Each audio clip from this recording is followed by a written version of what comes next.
This episode of Storycomic Presents is sponsored by JanusPointPress.com. Watch out for wormholes.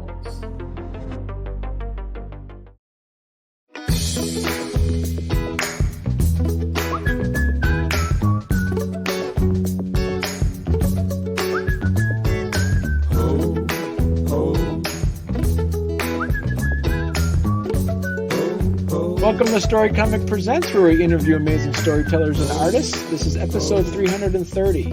I'm your host, Barney Smith of Storycomic.com, and we're excited and honored to have with us the award-winning editor and scholar of International Journal of Comic Art and the Comics Research Bibliography, Mike Rhode. Mike. So Mike, we've been bantering back and forth for a few months, scheduling you to come on the show. And I got to say, you have a sea of work on your research and your outright passion for cartoons and comics and the history and where they stand. And how did your passion for the scholarly work and history of cartoons and comics kind of take shape for you? So when I was a kid, my parents got married young. I was a don't go to Vietnam baby. They have exemptions for children. Mom and Dad would buy comics and have them around the house. They had Mad, they had the Peanuts paperbacks, they had Archies, they had Supermans. So there were always comics and cartoons around the house. And that was back in the golden day of paperbacks reprinting stuff. So, you found Andy Cap or BC. They were all over the place. And when I was about 5 or 6, my cousin got married to a man named Edward Violente. She was my godmother, so we were fairly close, even though, I was just a little kid. And he gave me stacks of old Marvel. By old, I mean they were like 5 or 7 years old by that point. So that got me into the DC science fiction stuff and the early Marvel Universe stuff. So when I'd go over to his house, he'd let me read the stuff he kept. But the first appearance of the Green Goblin and Spider-Man, and I read it to death. It's not worth anything now. But, it set off my whole life. And he passed away this year, which is why I'm mentioning him by name. So, but anyway, so I had my interests. I made my friends. I would bop around stuff. But with the coming of the internet, all of a sudden there were a bunch of listservs that started. And some of the ones I joined were on alternative comics. And a bunch of guys on that ended up coming down to Washington for the first International Comic Arts Festival, which was sponsored by the French Embassy and Georgetown University, I think. They were the two in the beginning. And so I met a bunch of people that are the elder statesmen in comics academia now, and got to know them. I mean, I knew them online. But when they came down, it was like, oh, you're letting people we don't actually know sleep in the basement, honey? I'm like, it'll be fine. I know them electronically. They're good guys. So that's how I got started. They are all real academics. I just play one in the evenings on YouTube. So a lot of people have read comic books and cartoons for the sake of the story or for the sake of the humor. At what point did you start looking at it from a perspective of form and function and looking at it from the lens of past what the surface level of what comics and cartoons were? So when I was a kid, like I said, I'd gotten those older comics, and that was from a world that was gone. And at the time, there was no way to recreate that world or find that stuff. This is going to sound weird to people, but there were like maybe 5 books about comics. And Jules Pfeiffer's The Great Superheroes or Great Comic Book Superheroes was the only one that even reprinted some of that stuff. There were no Marvel DC reprint programs or anything. So I used to get the Overstreet Price Guide and read through that and try to figure out what the history of comics was. And I've always been more interested in the history rather than necessarily the mechanics. A lot of my friends that come out of English departments are more interested in the mechanics. I'm more interested business and how things evolved and why things are successful and how you can actually define comics. That's, an ongoing debate that is settled, and it's absolutely ridiculous debate, but kind of, those are the types of things that interest me. And I got lucky being here in DC, because you could meet a lot of people when they would come through town. And that International Comics Art Festival continued on. So I knew some of the people. And a groundbreaking professor in the field, John Lent, came to one and was starting a new journal, the International Journal of Comic Art. By that time, I'd been working in the medical history archives field for a while. So I'd written exhibits and stuff like that. And so I talked to him about, he asked me if I wanted to be involved. So I talked to him about setting up an exhibit review column for the journal. So that's how that side of my academic career started rolling. While at the same time, I was also writing some articles about medicine in the museum collection. Like during World War II, they used cartoonists to warn against the danger of VD. And I had some of the microfilm printouts of the posters that they would mail overseas. They would mail microfilm overseas because, it cost almost nothing. So, I was looking into them and seeing that they had some real big name cartoonists. So I wrote a few articles for Hogan's Alley and stuff like that. And that's kind of how things sort of started in the academic life. So you did mention before is like what defines the word comic? So right. What is your definition of that then? I sort of default down to a mixture of things. Will Eisner's sequential art is good, but on the other hand, I think that gag cartoons are comics, and some other people like Bob Harvey would disagree with that, although I feel there's an implied action before and after that can make it viewed sequential. I think it's a non-realistic style of drawing. I won't say it's getting any harder to describe, but we're seeing things pop up again, like illustrated novels like Wimpy Kid, and there were cartoons who were illustrating those for Dickens in the 19th century, and those are back to being comics again. I think just like Alice in Wonderland was illustrated by a cartoonist, and Wimpy Kid is written and illustrated by a cartoonist. Jeff Kinney started as a cartoonist for the University of Maryland newspaper around here. So the definitional thing, I try not to let it bog me down too much, except for when it comes to working on the bibliography. Then sometimes it gets me, where do I put this person? Where do I put this? And so talk to us a little bit about the Comics Research Bibliography. So the 2022 ebook edition is available on the Internet Archive, correct? Yeah, and some of the earlier ones are too. So I don't actually remember this. Oh, look at that. My friend John Lent, who we eventually merged our projects, presented a paper at the first Proto ICAF, which was a Georgetown manga festival, talking about his bibliographies. And he had done what eventually became a 10-volume set. And let me see if I can pull it without knocking everything off over here. No, I can't. Sorry. I had forgotten about that, but I was a member of the Grand Comics database, which is more of indexing individual comics. And one guy on that, John Bulow, said, hey, we should do this for articles about comics too. And I was the only one who took him up. So John did it his university website for about 10 years before his career really took him away from it.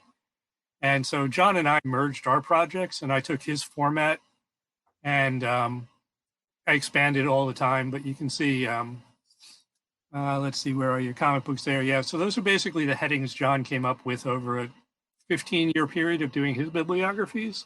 It's kind of a way to get out the collecting urge, because I can collect citations instead of actually collecting paper.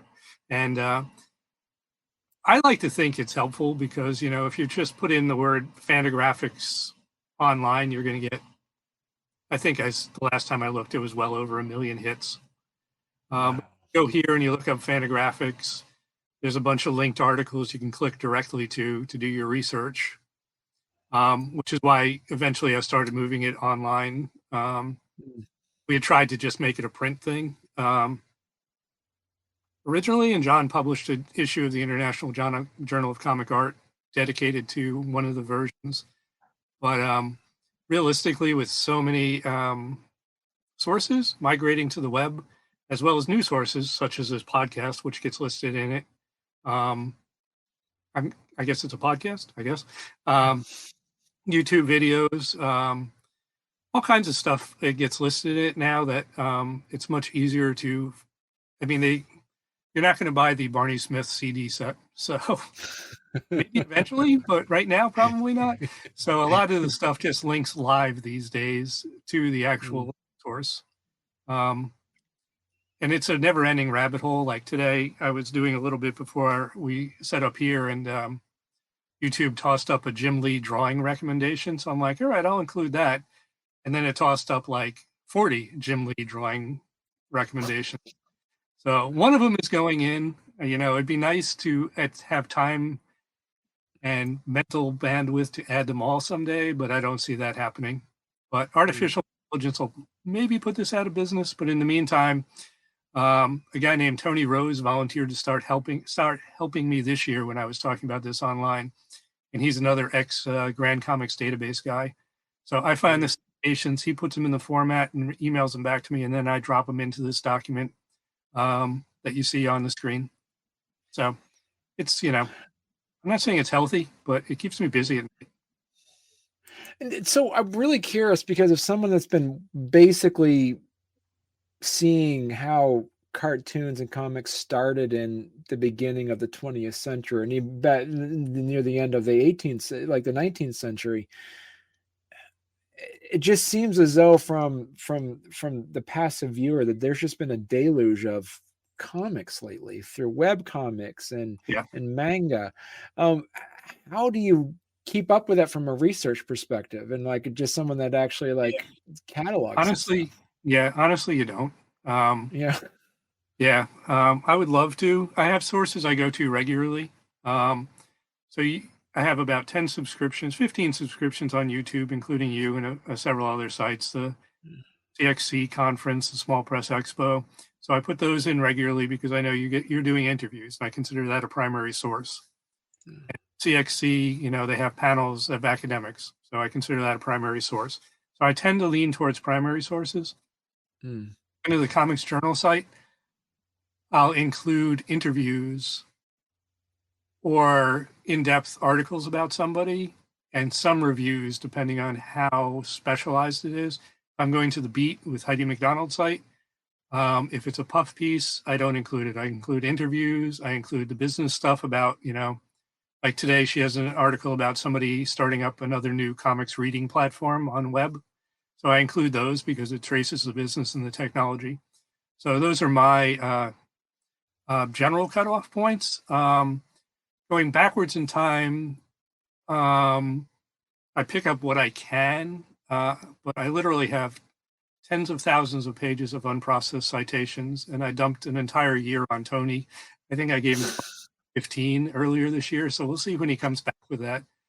But I do date comics back a bit further over my shoulder on this side. Whoops, it's really tough. So that's a Daumier right over my shoulder. That takes us into the 1870s, and above it is a Thomas Rowlandson from the 18th century, making fun of the reign of George III, something happening in the reign of George III.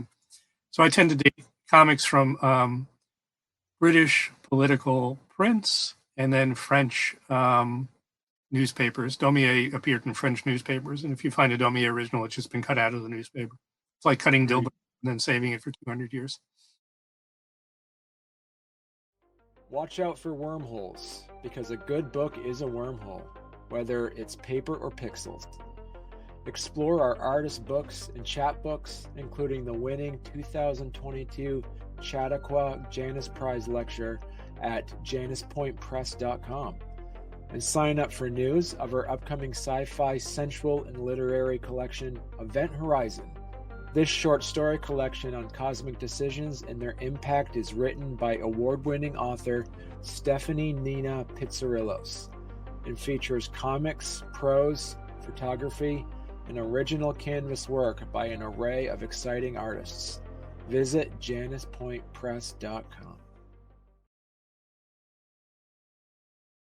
One of the things when you're talking to somebody about the history of comics is like, what are like 2 or 3 facts that you want to surprise people about that they might not know about cartoons or comics?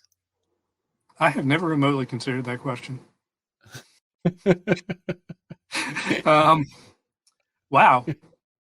Okay, one I do use is that comic strip artists used to be millionaires.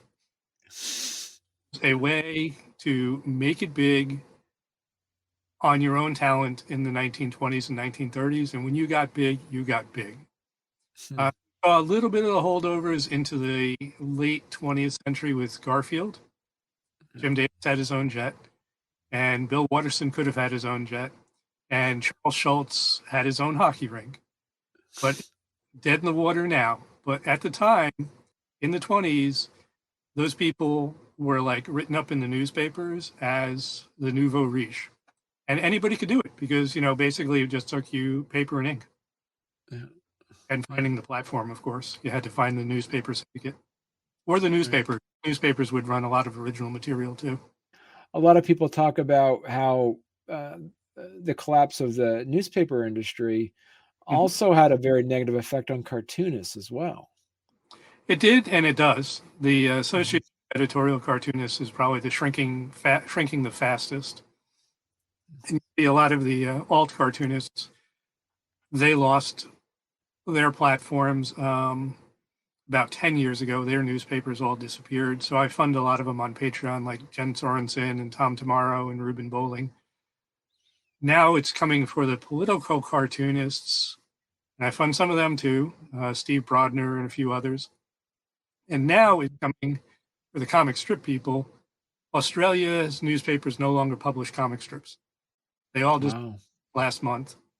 In America, what we're seeing this year is the newspaper consolidation has led to the consolidation of the packages that the comics packages that a big chain will offer to its papers.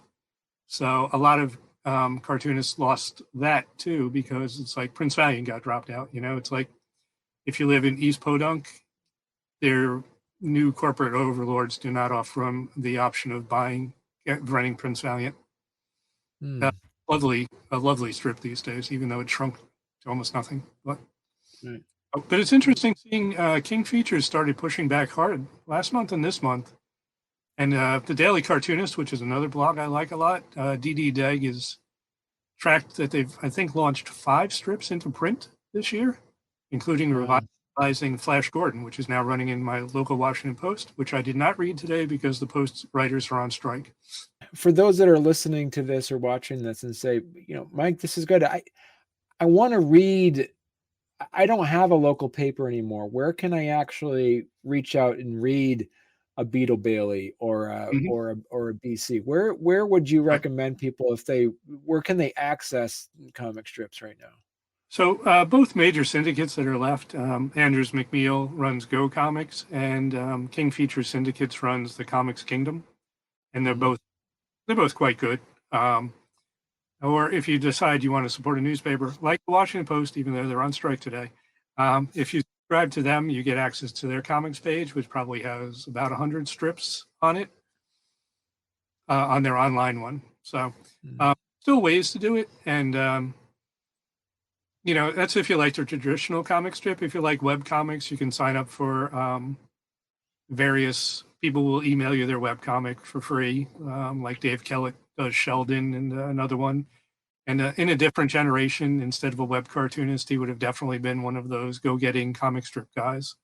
He does the 3 or 4 panel gag with children on one strip, Sheldon, and then he does an 8-panel science fiction strip once a week, which would have been perfect for a Sunday newspaper. So out there, you just have to poke around a little bit.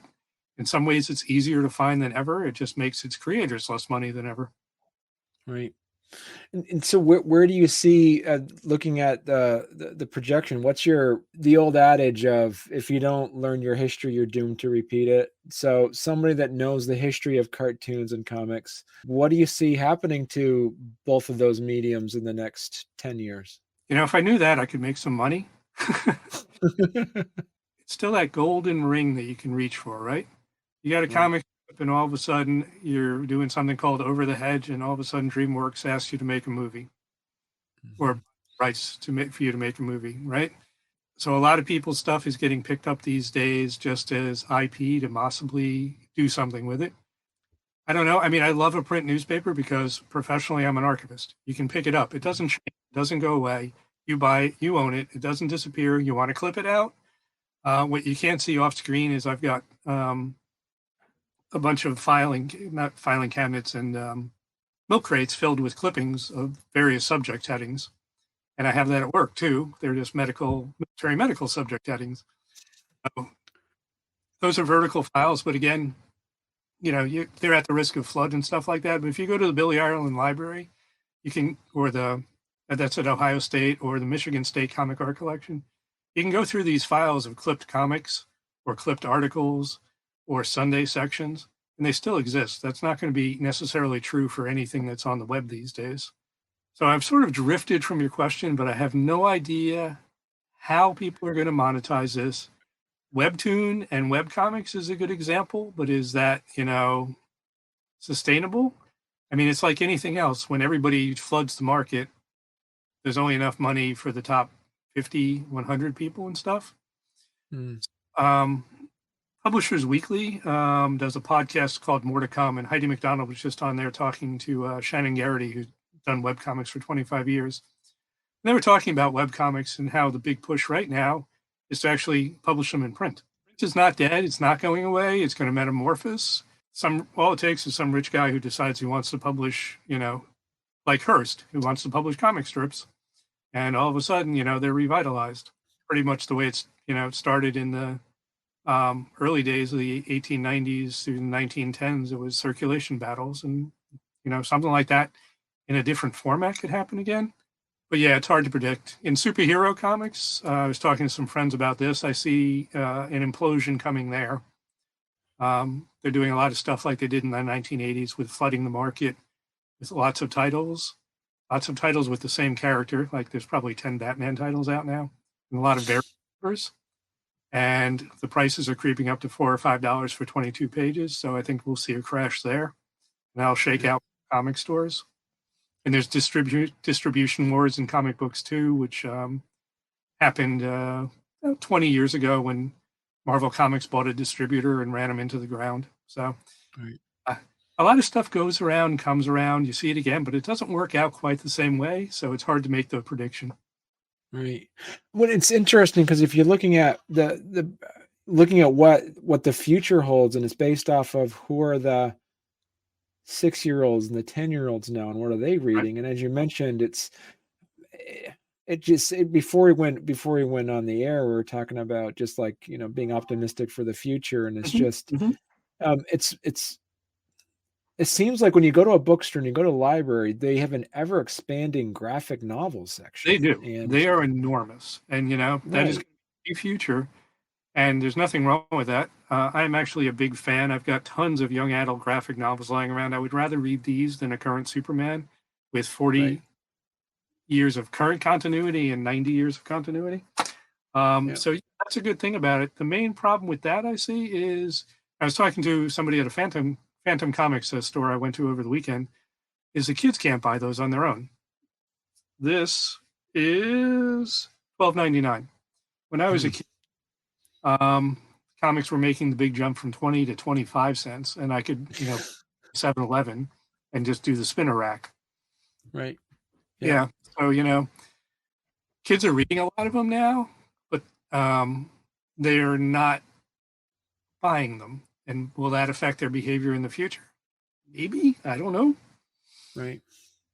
You're right, because they're not collecting them. There's no collector market for those graphic novels as much as it was, when we were kids, where you would get a collection, you would read comics and collect and even if you are collecting it, what do you have? Maybe all the Babysitter Club books. That's about 10 at this point, or Jeff's Bone or something like that. I mean, it doesn't have the serial come back every month, then every week, once in a while now.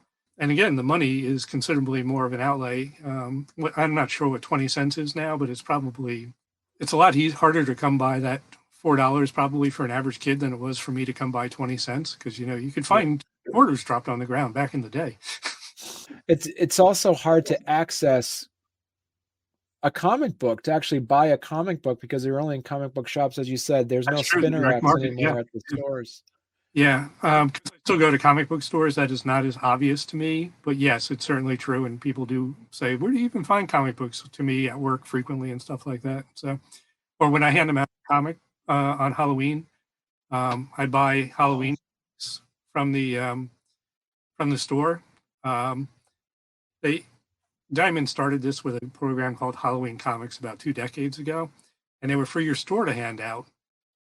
So once I became an adult homeowner, I would buy the packs from the store and then hand them out to the kids at my house. So I'm still doing that. It cost me far, far more money than handing out candy was. I think I spent like $120 this year. So happy. The problem is they don't do them for little kids because they expect you to hand them out at your comic book store. So they're looking to get the teens that are interested in, somebody's head being beaten to a pulp. So, I ran the Spider-Man book for kids instantly this year. And so see the other Spider-Man titles, and they're like, yeah, your parents should probably take a look at that, but take what you want. Because nobody told me I couldn't read. So, right. Yeah. So where do you see also like the influence of, as we say, of manga coming into comic books right now? So manga is the biggest growing part of print comics right now, by far.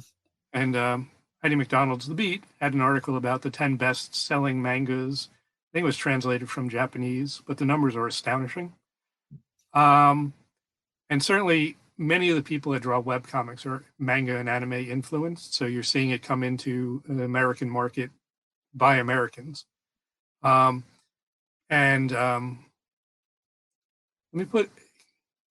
me come back to that for a minute, by Americans thing.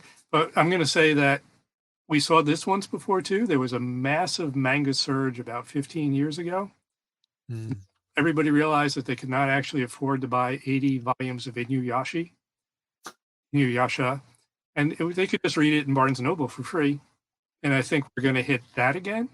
But there's so much coming out now that a place like Barnes & Noble doesn't even try to carry all 80 volumes anymore. They just have like 2 or 3 at the beginning, because I stopped in the other day and was asking about that.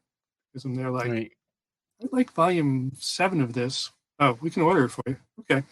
So I think that wave will crest, but it'll be a permanent influence.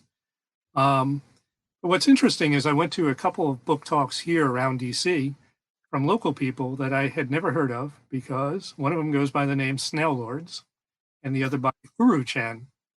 And they both have webtoons. But with webtoons, it's set free of geography. So I had no idea they were local cartoonists. Somebody, they were just signing locally. So I went to both of them. I really enjoyed their stuff. It's aimed significantly. I'm 58. It's aimed more at, 18 to 24-year-olds.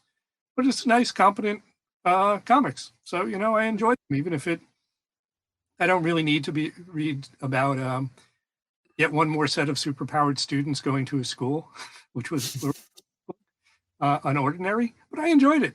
It was just fine. And then a couple days ago, I went to more traditional comic people. Jamie Noguchi was speaking about his volume 2 of School for Extraterrestrial Girls, which he's doing with author Jeremy Whitley. And that's aimed at 12-year-olds. Probably girls, but I liked it a lot too. I had a great time listening to him talk about it and the decisions he made about drawing and what they decided to include. So, field will keep changing. It'll keep growing. It'll keep metamorphosing. And we're not even talking about animation now, because animation is so big and such a side. It is part of sequential art, and writers are cartoonists, are comic book artists, et cetera, but they have their own big, massive history and plenty of competent people that deal with that. So I think they'll actually make it a living on magazines. Animation Magazine still publishes. Right. We didn't talk a lot about this yet, but like with the advent of independent publishing and self-publishing, it's kind of democratized the ability for somebody to tell their own stories or make their own comics. Where do you see what would be some of your advice to somebody that would say, if they asked you for advice, what would be your solicited advice to somebody that asks you, how can I get above the noise? The people I've known who have been successes live and breathe drawing and cartooning. It's what matters most to them, and they do it so long that they get better at it. And if you fall down, try again. Bill Watterson was an editorial cartoonist and then had a failed pitch before Calvin and Hobbes, pitched Calvin and Hobbes and had to revise it. Got into some newspapers and, became an overnight success. But nobody's an overnight success. So you have to keep working at it. I would say if you can, apprentice with somebody, preferably somebody who's been in the business. A lot of people come out of the old studio system still. You would not expect it. But way back when in comics, there used to be people who would do inking, right?